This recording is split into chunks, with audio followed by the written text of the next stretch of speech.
Bom dia. Estamos analizando un método gráfico para caracterizar o fenómeno de estabilidade de tensão, né? Que está baseado en el trazado das curvas B, θ. Na aula anterior, nós vimos de que se nós graficamos essa curva do módulo da tensão com respecto ao ângulo da tensão para a potência constante, se nós aumentamos a potência, essa curva azul vai para a direita, né?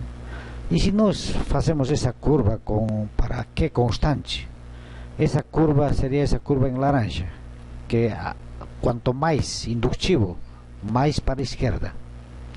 E o gráfico para fator de potência constante seriam esses, né? Esses que estão em vermelho. Quanto maior, vai para a direita, né? Quanto menor o ângulo do factor de potência, vai para a direita. Então aqui temos as três curvas e nós podemos ver de que em estes pontos, para cada factor de potência, seriam essas linhas laranjas, teríamos neste caso duas soluções, né? Imaginem se nós analisamos só para este factor de potência. Se nós aumentamos a potência ativa, essa potência ativa vai tender a ir para a direita e vai chegar na linha, né? E se nós aumentamos potência ativa, este vai ir para a esquerda e vão se tocar em um único ponto, que seria a máxima transferência de potência para esse factor de potência, né?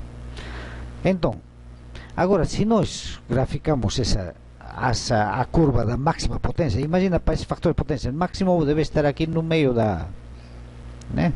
No meio da linha, mais ou menos. E mesma coisa aqui, mais ou menos em cima da linha tem que estar, né? E se nós graficamos para n factor de potência, essa curva vai ter essa cara, né?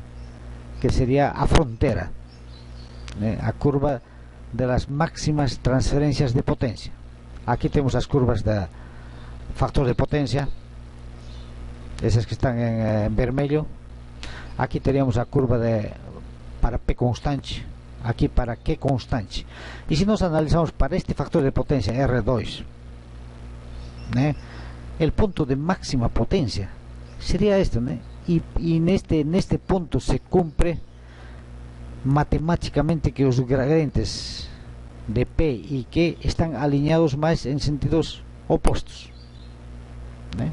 E segundo a matemática, com certeza vocês viram em cálculo 3 ou 4 que se cumpre esta relação de que a gradiente de P menos 1 escalar, gradiente de Q igual a 0.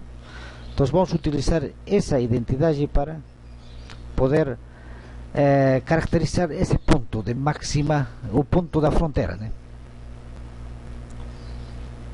Então, se nós desenvolvemos essa equação, primeiro, em função de θ, do ângulo da tensão, teria esta equação. E se fosse em função do módulo da tensão, teríamos essa equação. Se nós juntamos esses dois, igualando os delta, o valor escalar, vamos a ter este valor, né? A derivada parcial de P com respeito a Q, derivada parcial de Q com respeito a B, derivada parcial de P com respeito a B e derivada parcial de Q respeito a θ, né?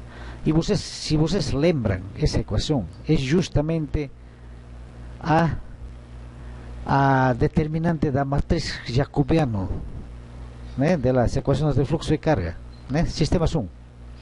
Então, o que acontece se isto é igual a 0? Não existe solução para esse fluxo de potência. O sea, ¿qué quiere decir?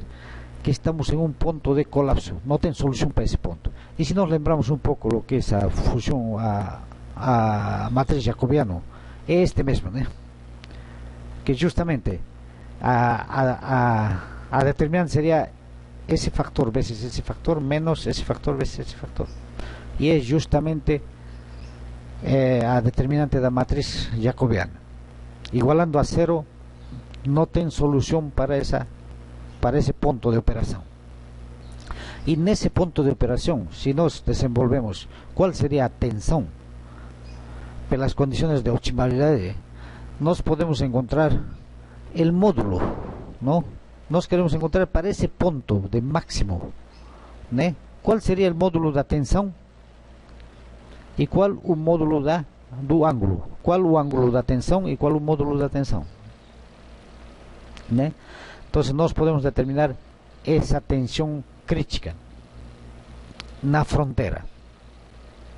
E se nós consideramos um certo fator de potência na carga, vamos a ter também, podemos determinar o ângulo crítico, né? Vamos chamar de ângulo crítico para esse ponto de máxima transferência de potência, né?